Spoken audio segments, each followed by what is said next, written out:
What's up, guys? It's a little gentle start, Welcome. a little soft start for Yeah. Christmas.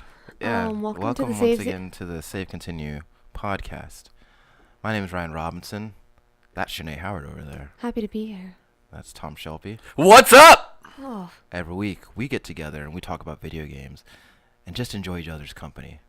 yeah, Yeah. a beautiful day. If the whole show's going to be like this, I'm leaving. Uh, You don't like our NPR voices? No, I'm tired of it. I'm sick of it. which is weird. We need energy. Okay. We need hype. Okay. Let me hold on. I gotta finish my Red my Bull. Christmas gift can help with the hype. Well, they're not cold yet. Yeah, you gotta make sure they're chilled. It says on the can. They'll help serve with my chilled. hype tonight. Yeah. What are you doing? Oh, Tom, you got a date tonight, man? No, Oh. I'm doing family Christmas things. Sure. Oh. Yeah, So you're gonna need that energy. sure.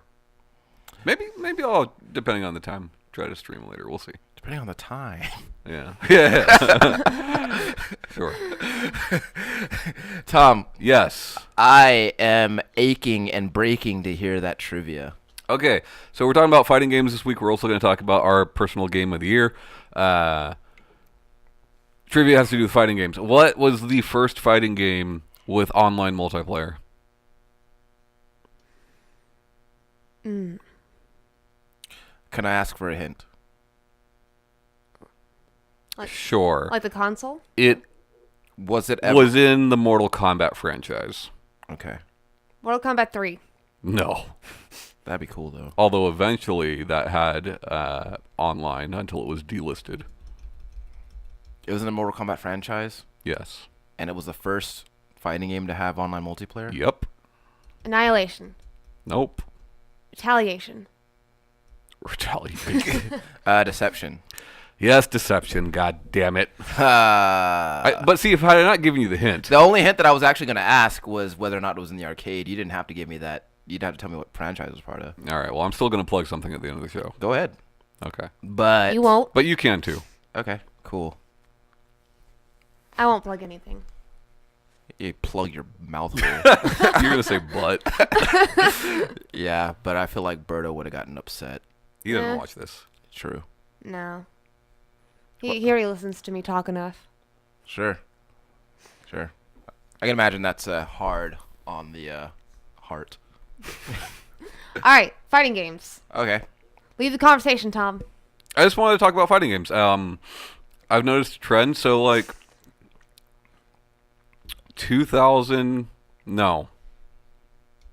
1998, 1999 was Third Strike. Yeah. We didn't get Street Fighter 4 until 2008, 2009. That's like a 10-year gap there, right? And it seemed like before Street Fighter 4, fighting games were kind of dying off. We still had fighting games, obviously. Mortal Kombat, Deception, right? Yeah. Smash Brothers, things of that nature. The occasional fucking Soul Calibur, Tekken game, or Guilty whatever. Gear, Blaz Blue. But they were not nearly as popular as they were. Deception, I think, is an outlier. Deception was, I think, the best-selling game in the Mortal Kombat franchise, I believe. When did Tekken Tag Tournament come out? But 2002, I think. yeah, Yeah. I mean, obviously we still had them, but they didn't. They were not as relevant and not as common. They were more of a risk at that point in time until the release of Street Fighter 4, followed a few years later by Mortal Kombat 9, Yeah. and since then.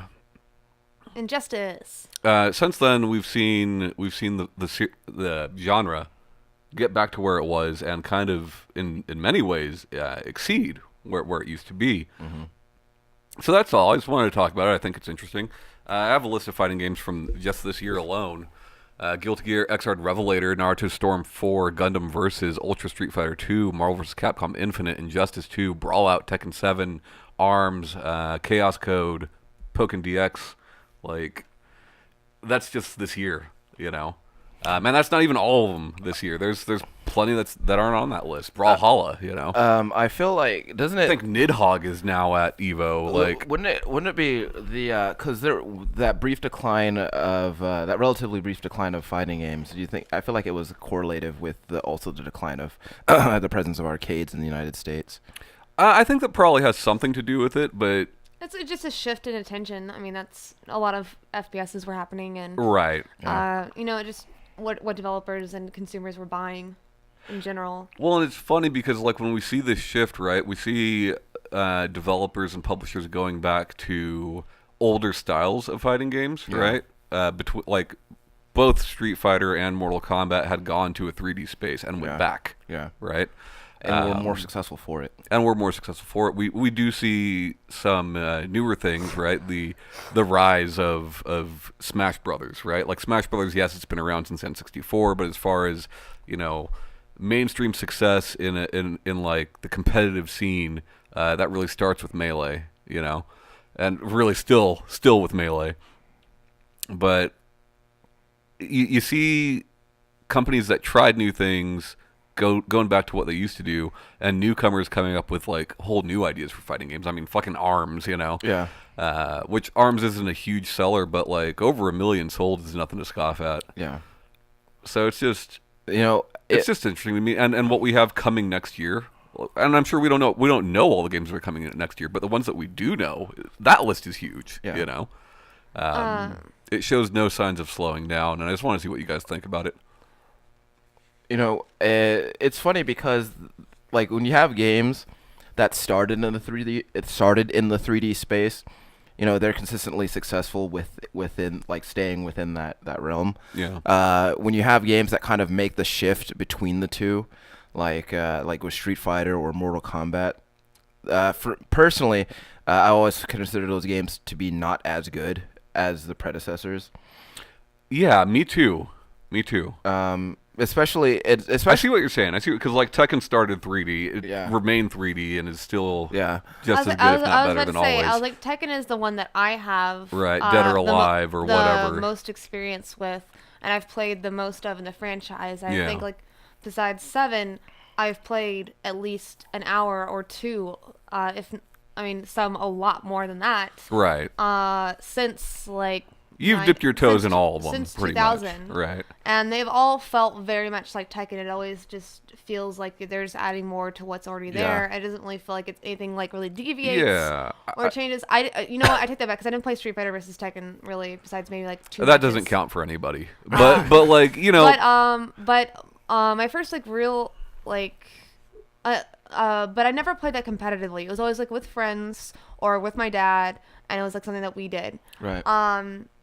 But Berto got into the MVC competitive scene in San Antonio here, and that was the first time I've ever really been like watching somebody who is like doing that competitively. For MVC3? MVC3, yeah. Okay.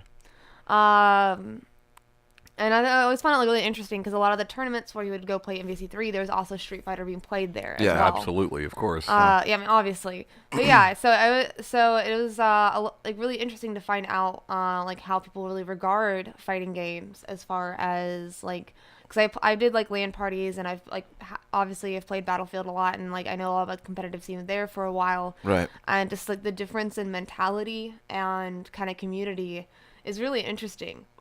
Yeah. It seems like a lot more like friendly in so many aspects comparative to like shooters. It's weird because I do kind of feel like and like I can't say for sure because I've never been like deep into like the competitive scene of any genre. Mm-hmm. But the things that the things that I hear coming out of the fighting game community are generally like more positive. But I'm glad that Shanae brought up Street Fighter Cross Tekken because I was thinking about the Tekken characters in that game and how weird it felt to play with those characters on a 2D plane. Right.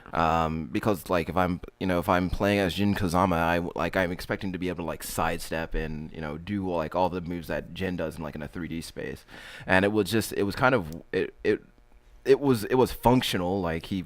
But I mean, I don't see that as the problem with that game. I think they adapted those characters to the best of their ability, right? You knew it was going to be a 2D game. Sure. And they did what they could in that 2D space, and I think for the most part it was successful. I think the biggest problem with that game was the gem system. Yeah.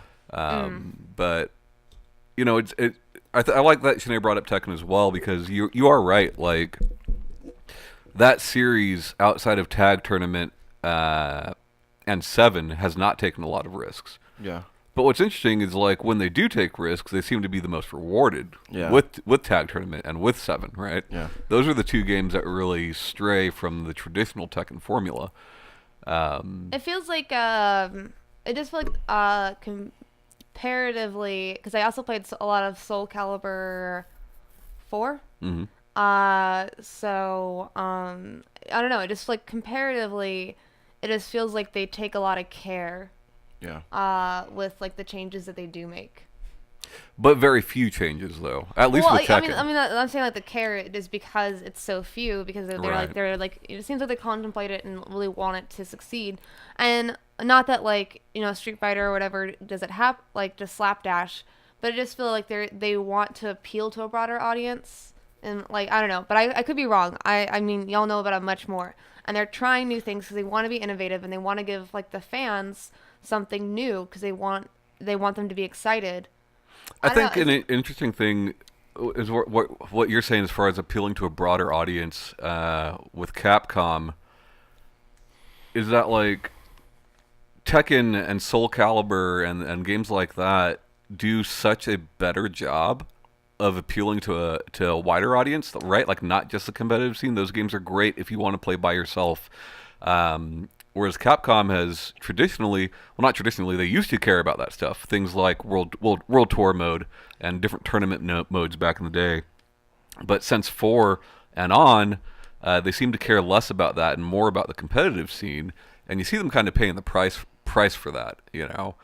Whereas games like the NetherRealms fighting games came out and like really changed what a story mode in a fighting game could be. Yeah. And you see that being copied by Tekken now. Yeah. And you see it somewhat copied by Capcom now. Yeah. Well, I mean, but it's just like my dad probably could never get really into Infancy. Yeah. Like, or even Street Fighter, I've seen him play it on arcade, and he's just like very clunky with it. Sure. But like we played a lot of Tekken growing up, and then we played Tekken 6 together, and he instantly can pick it up. I mean, I think And- going from a 6-button fighter to a 4-button fighter definitely simplifies things a bit. But then again, adding that 3D space, like that fucks me up real bad, you know. So Fuck me up, fam. it's going back to 2009 when NetherRealm put out Mortal Kombat and they had that story mode, which it's like I did not expect that like at Yeah, all. nobody did. And you buy a fighting game, you don't expect that, and like playing that game and also seeing like the kind of the influence that was kind of inspired by it, like because you had that, and then also I remember Tekken 6 came out and they kind of also they did more with the Tekken Force mode. Like Tekken Force became like an overarching story focusing on one central character, and you kind of just play as that character throughout Yeah. the entire thing. And then you see other games trying to do that, and it was a weird. Going back to what you were saying about Capcom and Street Fighter and their focus on the competitive scene, it was still kind of a weird omission in Street Fighter 5 to like not even have like a real like single player arcade mode. yeah. Especially and it's in like you can't like on one hand, yes, they're focusing on the competitive scene, but you also see like NetherRealm games being successful in the competitive scene while also having that stuff in there. Yeah, and the funny thing is that like with Capcom specifically, you know, they used to have all these great bonus modes, right? Some of the best in my opinion. You know, I love World Tour mode from Alpha 3. Yeah. And 4 in the different iterations of 4, that game slowly got more and more nuts, right? By the time we got to Ultra 4, you could choose any variation from any Street Fighter 4 for each individual character, of which there's like a fuck ton of them. Yeah. Right? So balancing that game is near impossible, but that game's not about balancing, and that game, honestly, I don't think should ever be played competitively. I know it is heavily, but you can't balance that. You can't balance a roster that size with that many different balance types for each individual character.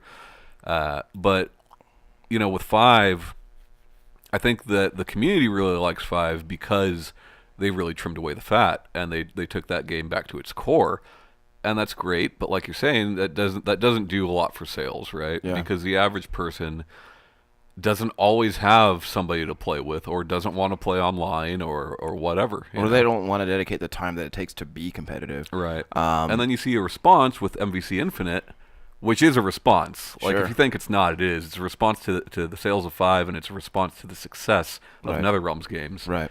And it seemed rushed. It Sure. seemed rushed to market. It's an ugly game. It's not balanced. There are characters that are broken, you know. Sorry, Like- just imagine that the actual like character model is broken and just on the ground. Well, no, but like Spider-Man specifically has 2 moves that you can do repeatedly, and there is nothing your opponent can do to break that. Yeah. You know, and it'll take you 10 minutes to beat that character, but like you will win. Yeah. You know, Why do you think the oh well how well did the Killer Instincts on the Xbox One do? Oh, quite well.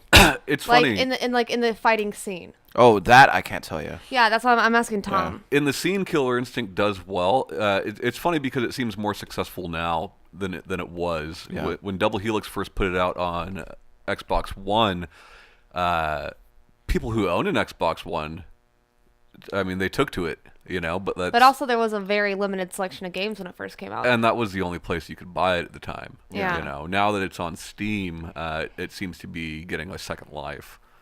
But Would you say it's an extra life? yeah, I would say that, and I will say that it's an extra life. I really expected Tom saying Second Life to segue into someone making a joke about Second Life. Yeah, sure. The boy mayor of Second Life. And then there's interesting things. Like we got Ultra Street Fighter 2 this year, which critically didn't do well. Like the critics didn't like it, but that game sold incredibly well, and it's Street Fighter 2, you know. Yeah. Um, Well, something that I've seen, that I've been seeing in social media a lot, where specifically that game is concerned, Yeah. is people using it to like introduce their kids to like fighting games. well, not Or, to mention it's been like, almost a introduce their- decade yeah. since we could play Street Fighter 2 online. Yeah. Yeah. Or like just introduce their kids to Street Fighter, like period. You know. Yeah. You know, just because I think that there is something to it, as far as showing someone, you know, like the value or like where the game came from. You know, kind of like what you were doing with your kids in Pokemon. Right. You know, showing them how like that franchise, that series kind of got started, like what that game was like in the beginning, and you know, and contrast it to what it is now. And but the cool thing about Street Fighter 2 is you've talked before about evergreen games. Yeah. And Street Fighter 2, based on what I'm seeing, like younger people, like 12 and under, and their response to that, like it seems like Street Fighter 2 is very much that.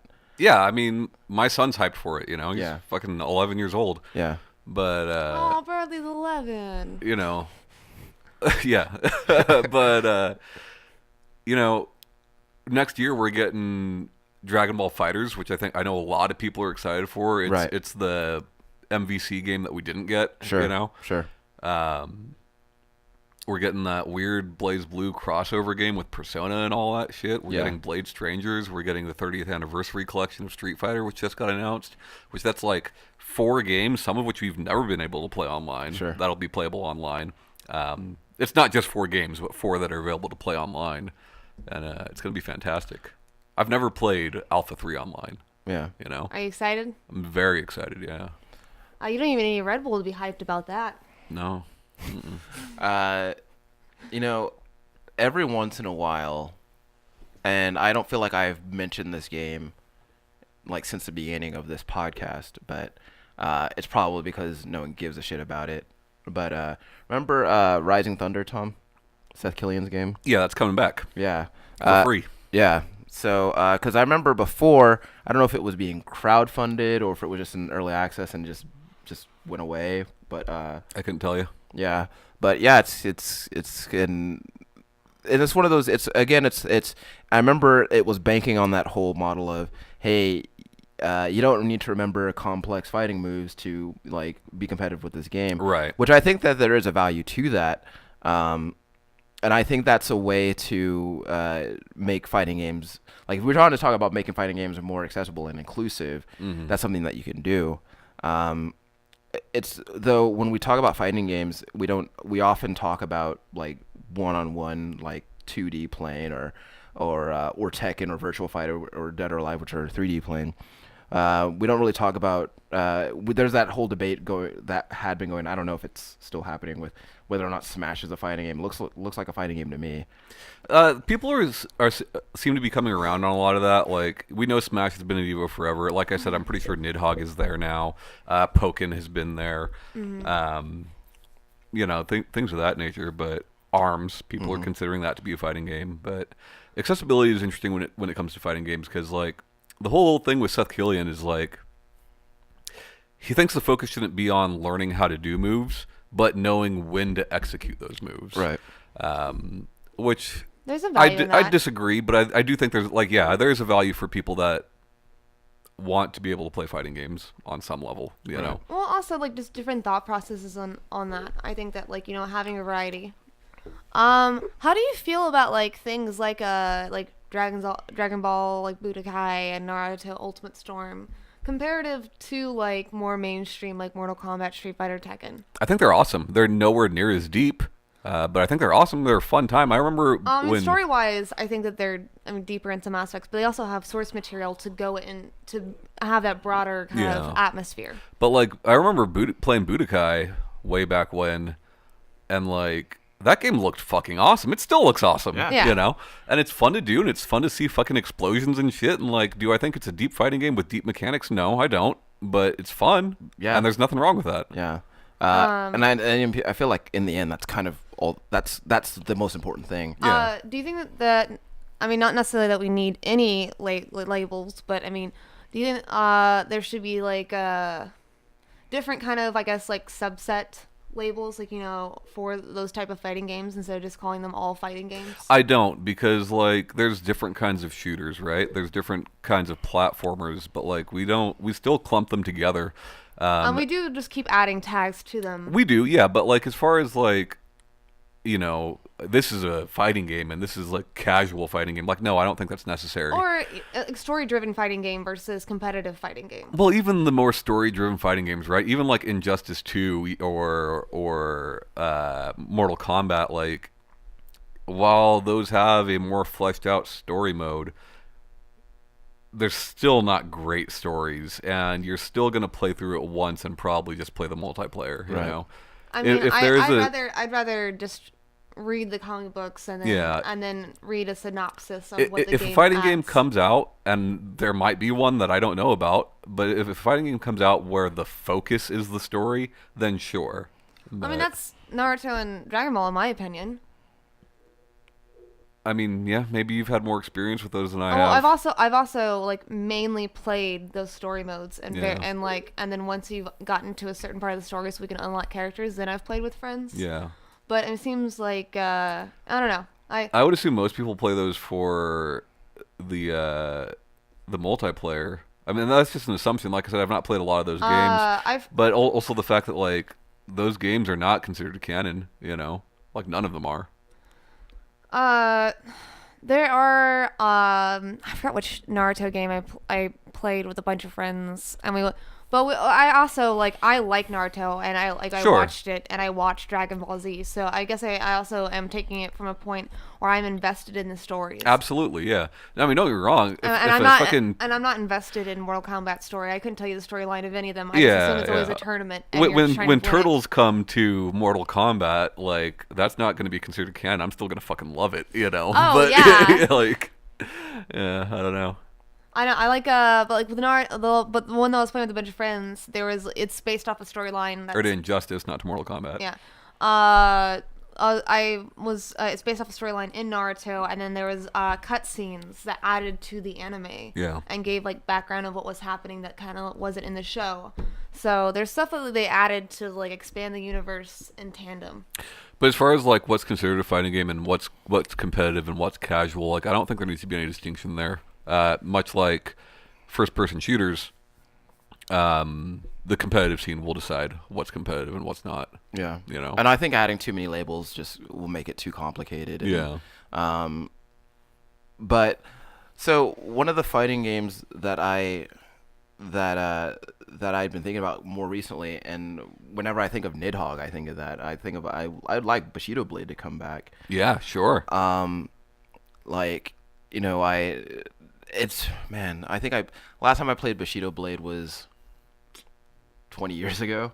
But it had a like that game, like especially at the time, it had such like kind of such an original premise to me. Like It still is. like something that I'd never seen before, and the whole idea of like you're not like we're going back to, you know, where like Seth Killian's whole approach with Rising Thunder is like not really worrying about how to do the moves but when to do them, and that was kind of just that was Bushido Blade's whole thing, because like, you know, if you're second off, then like. But it's more important in killed. Bushido Blade than Sure. it is in Rising Thunder, though. I you couldn't know? say I've never played Rising Thunder. Well, because Rising Thunder, like, yes, I know Bushido Blade isn't always one hit, one kill, but generally speaking, Yeah, mostly, yeah. it is. You Yeah. know, whereas Rising Thunder it still plays out like a normal fighting sure. game. But yeah, especially with the popularity of Nidhogg, and Nidhogg very much being that, you know, that one hit kill sort of thing. I'd really love it if Square would be like, hey, let's make another. Let's put out another Bushido Blade. I don't think it's ever going to happen, Nah. but that would be really awesome. Someone will make a successor. It won't be them. Yeah.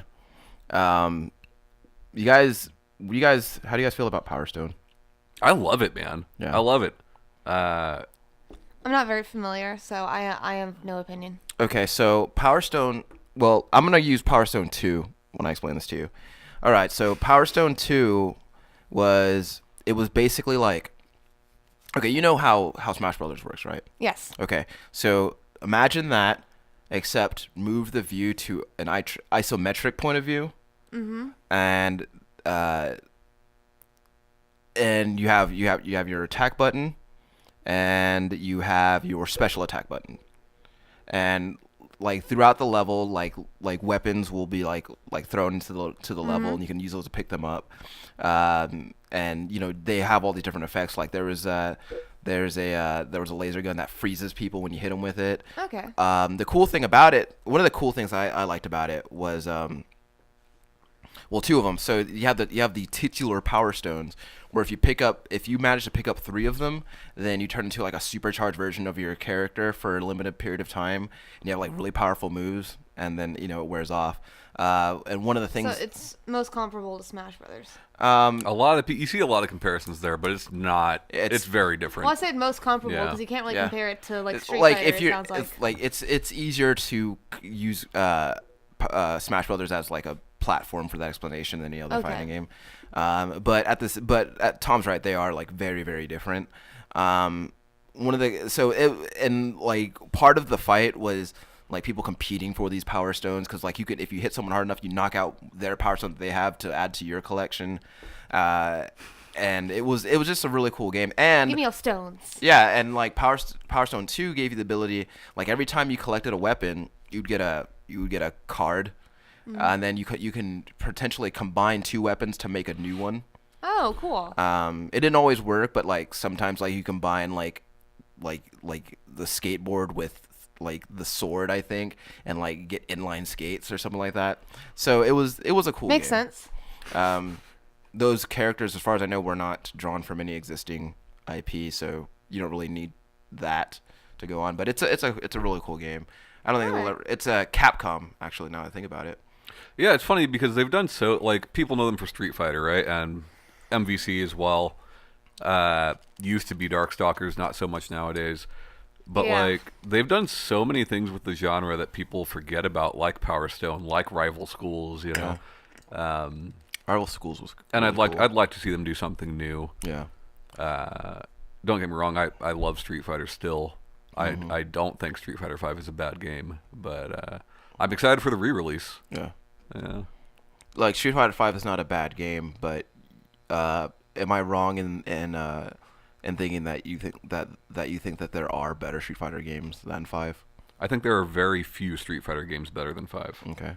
I think Street Fighter 5 is phenomenal from a fighting game standpoint. It just, like we said, it is unable to appeal to everybody. Yeah. And hopefully Arcade Edition fixes that, but I think it's kind of too little too late. Yeah. We'll see.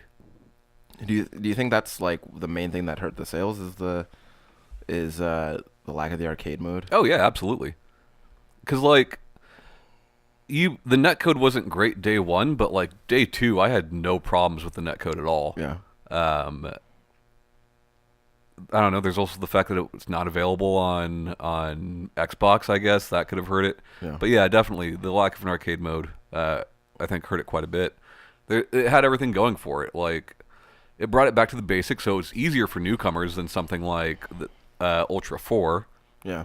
Um, you know, it's a great looking game. It's like fucking. To me, it looks better than 4. The characters aren't so bulky. They're still bulky, but they're Yeah. not so crazy looking.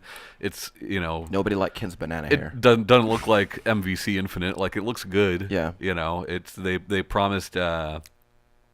They promised no different editions, which yes, I know arcade is coming out, but that is not the same. Yeah. It's it's interesting. I don't know. What do you think has had the best, like, fighting game music, like as you fight? Street Fighter, Mm. hands down. Street Fighter 2. What about "Gonna Take You for a Ride"? You know I hate that. And that's Alright. also not as you fight, so.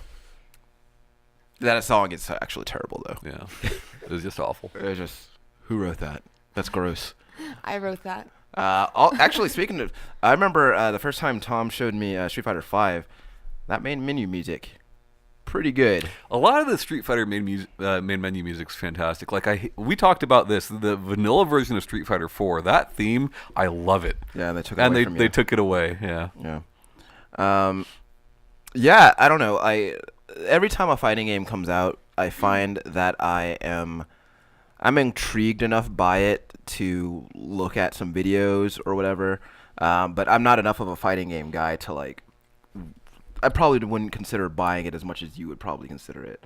Well, I remember you had tried for a little while to get competitive with Killer Instinct. Yeah, and that's funny because And then I beat him in a match. And he never yeah, played and then I again. just killed that dream. But that was the first game where like I actually considered that idea. Yeah.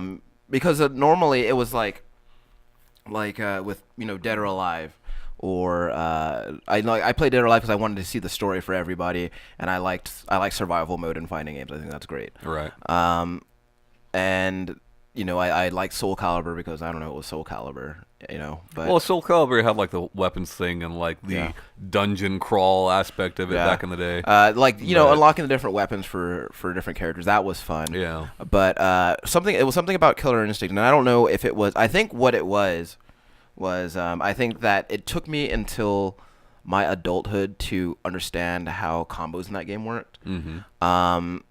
Because until then, like I remember, like as a kid, like I'd watching it in the arcade. Like I would always wonder, like, how are people doing that? Yeah. Like how is somebody getting a 64 hit combo? That doesn't make any sense. Right. I remember when you were working on that, when we were watching the videos of like Yeah. 6-minute long combos. Yeah, And it was like someone just- did. Like, don't do an 800 hit combo. That's fucking obnoxious. I mean, it's cool to look at to a point, but I mean, do it for the YouTube video, not yeah, sure. nothing for else. But like I used to just I couldn't wrap my mind around it, and I think that when I finally understood, the basis of how combos worked and how they were linked together in that game, Right. I think that was the first. That was for me. That was kind of like felt like the first time I'm really playing Killer Instinct. Well, it's funny because when you jump into Killer Instinct, immediately you're like, this is like Street Fighter. Yeah. And then you very quickly learn that it's not, Yeah. But, I mean, aesthetically, it looks very much like it. I mean, from a gameplay standpoint, Yeah. though, even. yeah. With inputs and the way that the game functions, Yeah. meters and that, things of that nature are very, very similar. Free to play But- was an interesting choice to go with on that game. But I very much enjoyed my time with it, and time to time I do consider jumping back into it. One of our friend James was talking about how he was playing Killer Instinct with some friends, and I was like, and that made me think. I was like, hey, I maybe boot that Killer Instinct again. Yeah. I know you've been playing some Injustice as well. Yeah, Injustice is great, and I do understand your concerns about that game. I do. I mean, But I don't know enough about fighting games to know whether or not it affects the gameplay as much as you're concerned about. Also, I know also, enough if- about fighting games to tell you that it does without having played that game. Yeah. You know? Yeah. Now, if it's just you and me playing on the couch, or if we have like house rules, I'm pretty sure though But- there's also a mode that disables that stuff. and Oh, that's good. We're talking about armor, the That's good. armor stuff in the game. I'm pretty sure there's a mode that disables that stuff. It's funny because like there's two ways of looking at it, right? Like, do you want a huge roster, which can be great, right? In a crossover fighting games, it's fantastic to see all these characters you love, or do you want a balanced game? Yeah. And it's extremely rare that you get both. Well, I know that you were concerned about balancing with Mortal Kombat X as far like with the variant system that they have for each character.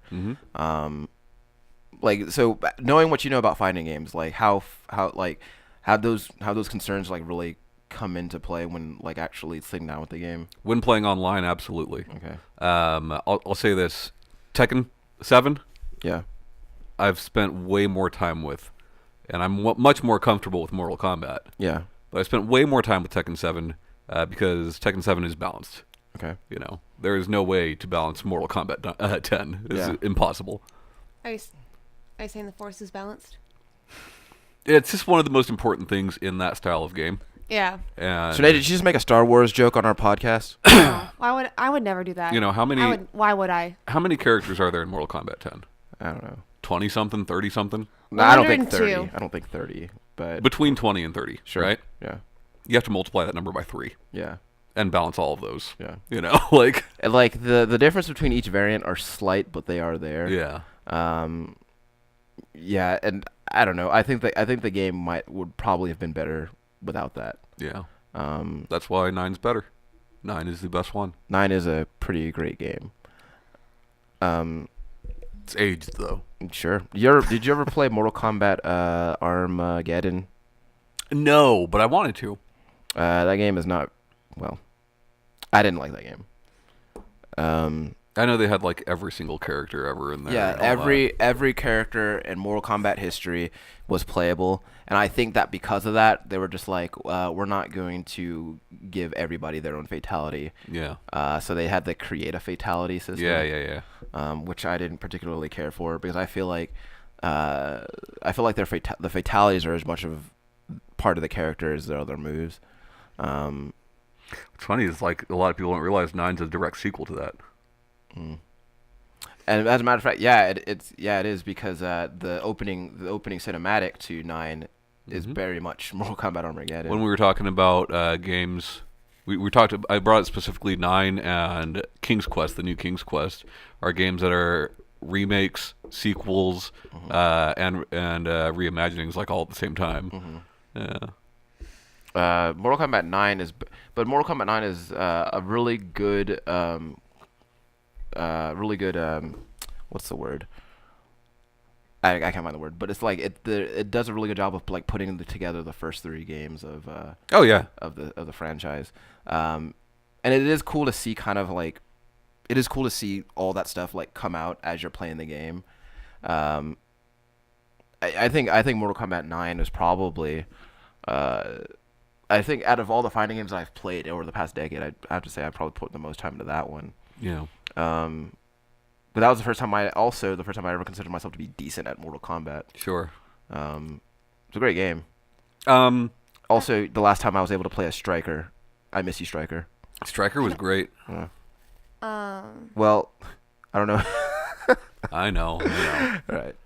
Time for police brutality. What's he say? He says police brutality coming up, Yeah. which is I just like I like characters like Yuri and like Striker where you can hold a move. yeah. Like with Striker's pistol, you can do the button prompt, and as long as you're holding down the action button, Sure. it doesn't go off until you decide to let it go off. Yeah. I love that shit.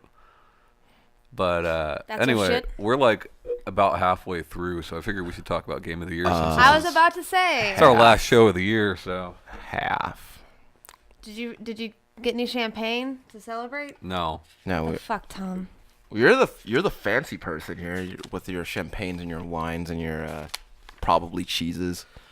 Just real quickly, Not that many. I asked our Discord what their Game of the Year was.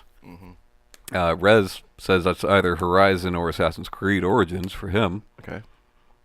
What do you guys think about those games? I haven't played either. You've played both, haven't you? I haven't played enough of Assassin's Creed Origins to like really weigh in on that one. Yeah. Horizon, good game. Wouldn't make it in my game of the year list though. Okay. Wow. Wow. Okay. Corey. So Corey picked games that he played this year. Okay. I don't think any of them came out this year. Sure. I was actually wondering whether or not like how we were doing that. I'm only doing games that came out this year. Okay. Corey says Titanfall 2, Okay. 3/4 Home, which I cannot stand that game. Yeah. I really hate that game, Corey. And Actual Sunlight, which is Maybe- a very depressing game, but very good. Maybe I don't know. Maybe they just like it. Maybe Canadians just like that game better. Yeah. And Abs. So what Abs did is like games that were decorated as Game of the Year. At some point, he picked his favorites of those, and he picked Morrowind and Oblivion. Okay. So Okay, man.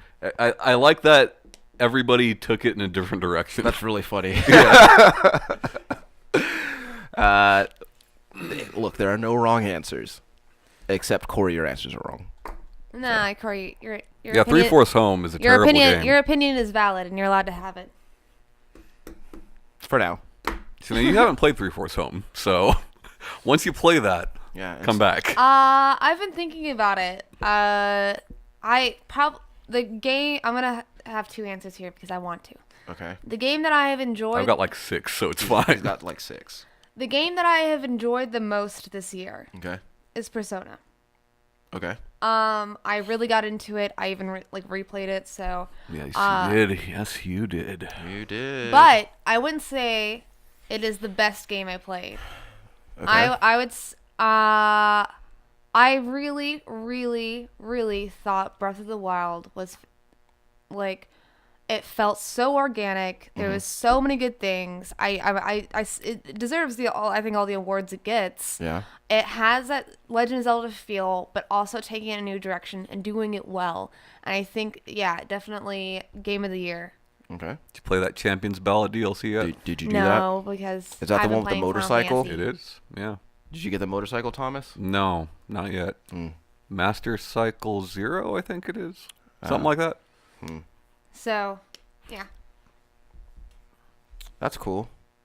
I have not played that game, so I don't know anything about it. Well, I'm about to get my Switch, so I'll let you borrow my Wii U, and you can play it on there Thank you. if you want. Sure. I'm gonna be honest. I'd probably be too lazy to hook it up though. I'll come over and hook it up for you. And put the controller in your hand and play for you. Okay, so it's hard to choose one, but I'm going to try to. What I've got here is Breath of the Wild, of course. Okay. So Breath of the Wild, I think, is neat because of... Well, one, because it changes open world games, and you will see people copying it. Right. Games take a while to develop, so I think it'll be a few years, but I think you will see copies. Right. It allows for player agency in a way that I don't think anybody expected. There's things that people have come up with that you think, like, I'm the only person that thought to do this. And it's like, no, Nintendo put that in there, you know? Yeah. There's a lot. It's a very thoughtful game. Yeah, I mean, things like conducting electricity through weapons, things like flying, like, that's not a mechanic that you're ever told about, but you can fly in that game if you know how to do it. Right. I think giving. I Just think. enough PCP. That's all you need. I think designing a game in a way that makes it so you feel like you're the one who came up with that solution Yeah. is a very powerful and important thing. What Remains of Edith Finch, I think, Oh. is just a phenomenal game. And it does walking sims in a way that I've not seen before, which I like a lot. Mario Odyssey, it's just fantastic. It's Mario. It plays it safe, but I don't think there's anything wrong with that. Yeah. Stories Untold was really important to me. That game really struck a chord with me. Yeah. And it also does new things to that genre. Splatoon 2 does new things to that genre. Battle Chef Brigade. So, like, the common thread here, with the exception of Mario Odyssey, is all these games are in genres that have existed for a long time, but all of them do new and exciting things to them. If I have to pick one, it probably has to be Edith Finch, though. Yeah. Yeah. I would put Persona on there, but I haven't played it yet. Persona would probably win. Had I played that this year, that probably would win. But it's so good. that's just an assumption. It's so good, but like, But but as far as like Persona's so good, but I didn't feel like it was as innovative as Breath of the Wild, and that's what won Breath of the Wild over. right. You know, Tom, knowing what I know about you, and also in comparison to the games that you have on that list, Uh-huh. I think that you would have liked Persona 5 a lot. Yeah. I don't know that it would have been your game of the year, though. I don't know, man. I hold 4, especially 4 Golden, in very high regard. Sure. You know, Sure. I think that's one of the best RPGs ever made. Yeah. Ever. What Remains of Edith Finch, though, like, I don't know. That game's just so fucking neat and unique, and there's nothing like it. Like, I really enjoyed playing it. there's comparisons to Gone Home, but like, Gone Home is not like this game at all. Yeah. You know, it's fantastic. Would you say it's similar to comparing Brawl and Power Stone? Sure. Sure. I feel like What Remains of Edith Finch is very much like that. Is closer to that movie Big Fish, starring Ewan McGregor. And if you aren't familiar with the game and you're just listening, we do Watch Big Fish. we have a we have a playthrough of What Remains of Edith Finch. Yeah. What was that? 2 hours long? I don't, probably less than that, honestly. Yeah. If you know what you're doing, you can run through that game in 90 minutes. Yeah. I don't think we But, finished it though. yeah, we did. Oh. I did. Maybe you left, but I finished it. Well, did you record you finishing it? Yep. Oh Yeah. shit. You'd know that if you. Yeah, if you were here, you'd have known that. But no, Just it's fucking with it's ya. just a great game, and there's nothing quite like it. Yeah. And Giant Sparrow's phenomenal. If you plan on playing this, play the Unfinished Swan first. Yeah. But yeah, I think the stories that Edith Finch was telling were like in the short time that you spend with each member of the Finch family, like they tell these like really moving and interesting stories. And Yeah. just the aesthetics of it are beautiful. Yeah. And they change and they shift with the tone of the story too. It is fantastic. it's a short game, but I played it 4 times that week. Yeah. You know? What the feelings that they can evoke with each story and like what is it like we're talking like 5 or 10 minutes, like in the feelings Yeah. that what they can do with that small amount of time is, I thought, was really remarkable. You know, of course I'm not gonna talk about any of them in detail because go play the game, but Or watch our video, whichever one. sure, if that's what you prefer, sure. What would it be your game of the year, Ryan? I think It's Doom again. there was a remaster that came out that would be kind of cool though. They were very unnecessary. Well, the Switch version came out, and VFR came out. Sure. Man, if I had a Switch, that could be my game of the year again. No. So I didn't play a lot of games that had come out this year because I was so busy getting caught up on games that came out last year that I missed out on. But the games that I did play, I liked quite a bit. So I have a few games. I have Wolfenstein 2, the new Colossus. Of course. Yakuza? Yakuza also. But okay, so Wolfenstein. I'm just gonna lead with my game of the year. Wolfenstein 2, the new Colossus, is my game of the year. And I talked about this last week, where, the gameplay. It's like if you've played the first Wolfenstein, it's the first Wolfenstein reboot. It was very much a lot more of that. But what they did with the story of BJ Blazkowicz and the people around him was just like a really amazing thing to me. And the idea that I was playing a Wolfenstein game and feeling the things that I did while going through that story was really awesome to me, because it was just, I never in a million years would have expected to care about what was happening in Wolfenstein, but I definitely did. Then of course there's Hellblade: Senua's Sacrifice, which it's a much shorter game, but that adventure was it was a really cool one, but at the same time it was like a really honest and important one, I think. And I think that I said this before when I first played it, earlier this year that I felt like that game was, to me, one of the most important games that came out this year. Um, Things it talks about with like mental illness, and that whole story of loss and attempted redemption is just a really cool thing. And like the like sinuous battle with like demons, like both within and without, and it was just a really awesome thing.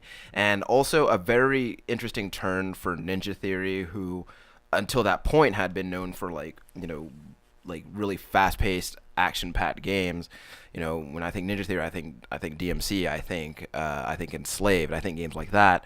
And to see a game that was very much a shift in tone, but also still very good, I think really underscored the talent of that studio. I think it's also like an important game because it shows that games can be published and developed differently, Sure. and still work and still be worth doing and successful. Yeah. In a landscape where people are so concerned about loot boxes and pay to win and the falling out of mid-tier development, it shows that it can still work and can still be a viable thing. Yeah.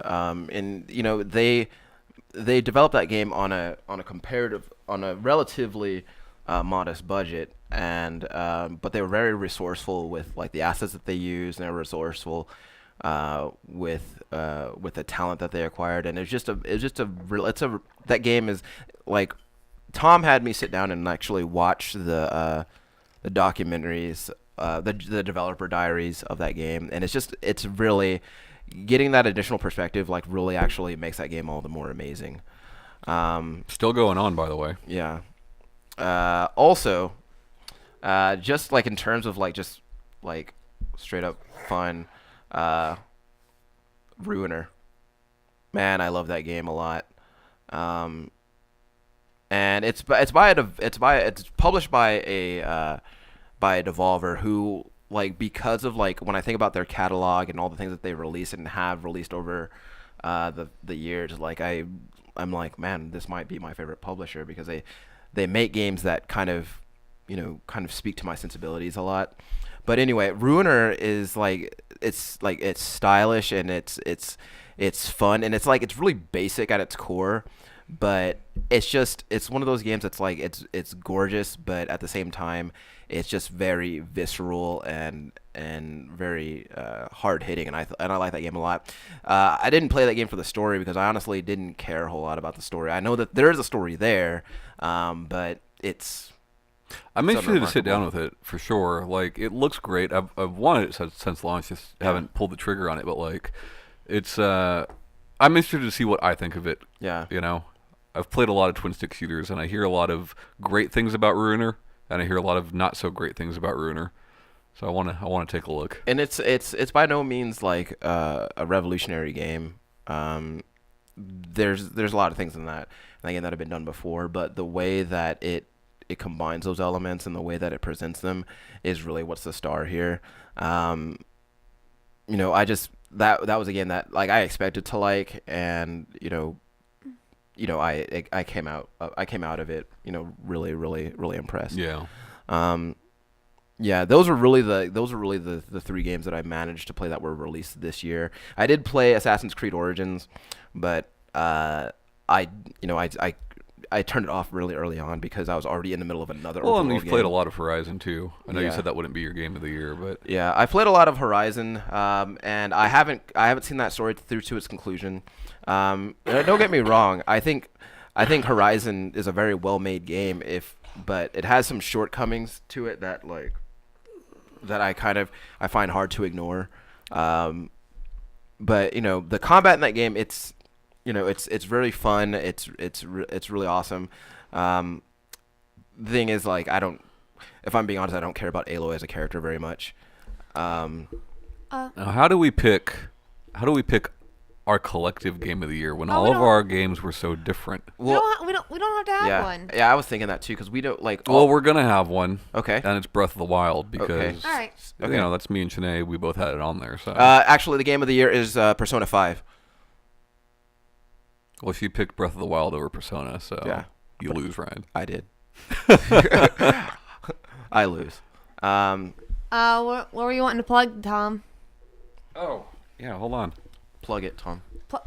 So I know a lot of you guys out there In TV don't land. like IGN. I don't know why.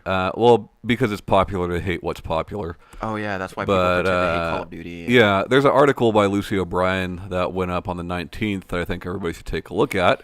It's titled "Women in Video Game Development in 2017: A Snapshot," and it's just a really neat perspective, especially if you were a male. So go read that and check it out.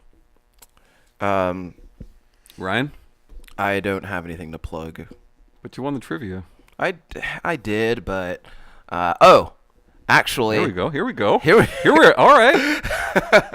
So, I don't know if anybody's gonna think this is lame, but I was actually talking to you about this, Tom, the last time I saw you. I watched all of Ash versus. Well, I watched the first 2 seasons of Ash versus the Evil Dead. Yes. On Netflix. Yes. If you are a fan of the Evil Dead and Army of Darkness movies, and you like that sort of humor, and you like the whole campiness of that, Ash versus the Evil Dead, I think that will make a lot of people very happy. What if you're only a fan of the comic? Well, you can compromise by liking Bruce Campbell, Okay. which you should. No. Shanae, Okay. you didn't win. That's not the rules, man. Go ahead, Sinead. What you got? I just wanted to plug something. As most people probably know, if you listen to a lot of podcasts, the Nerdist podcast with Chris Hardwick. I feel like they're He used to host Singled Out. Did you ever watch that show? No. Okay. I feel like a lot of them are hit or miss, but I feel like that's a lot with a lot of interview podcasts. Bill Skarsgård, the guy who did Pennywise in the new It. That's a cool name. He Skarsgård. I really, really enjoyed his episode that recently came out. So check that out. His interview. Well, the podcast is like an interview format. I have another thing I want to plug. Okay. Let's just plug everything we've got in our Hey, noggins. it's the last show. We can do whatever we want. So Red Smith turned me on to a show last night I thought you called were just gonna Red Smith turn me on. Digging in the Carts. Shanae, can I talk? Can I finish too, Shanae? Can I? Actually, Shanae, can Tommy finish? I won trivia. Can he finish? Rez turned me on to a show called Digging in the Carts. It's a show on Red Bull Radio, which I did not know was a thing. And no, we are not sponsored by Red Bull, but I could understand why you would think we were. I'm pretty sure people think that we're sponsored by Red Bull, Rockstar, and McDonald's. Yeah. It's only on Red Bull Radio. I tried to find it somewhere else because unfortunately you have to listen to this thing live for the most part. Yeah. But it's just a really cool show about music and video games. I like those things. And it's a different guest each time talking about different video games and different tracks from different video games. And it's just really fucking cool. Right on. Oh, I want to plug one more thing. My birthday. Oh, no. My birthday is in 3 days. I know. So I turned the big 3-3. So Okay. Are you excited? You sound excited. I am. I mean, I made it. You know, a 33rd time around the sun. You know. Mm-hmm. We'll see if there's a 34th. You know, things. Life moves fast. You know. You never know what will happen. You have something you want to say to me, Shanae? Anyway.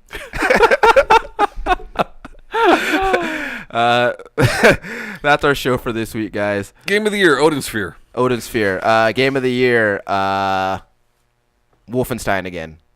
Sure. Game of the year, Doom on Switch. I haven't played it, but it's my game of the year for this year too. Just trivialize that whole thing. But Game of the year is kind of dumb, really. yeah, I mean, who cares? But it's Odin Sphere. Okay, but it's also Doom. So, anyway, that's show for this week, guys. Hope you guys have a great Christmas. You'll be hearing this after the Christmas or holidays or whatever, you know, whatever it is you celebrate this time of year. Wish me a happy birthday. Also, we won't be talking to you before the new year, I don't think. But I hope you have a happy new year. This has been the Save Continue podcast with Ryan Robinson, Shanae Howard. Oh, you can talk, Shanae. Bye, guys. And Tom Shelby. We've been streaming more, so come watch that. Goodbye. Bye.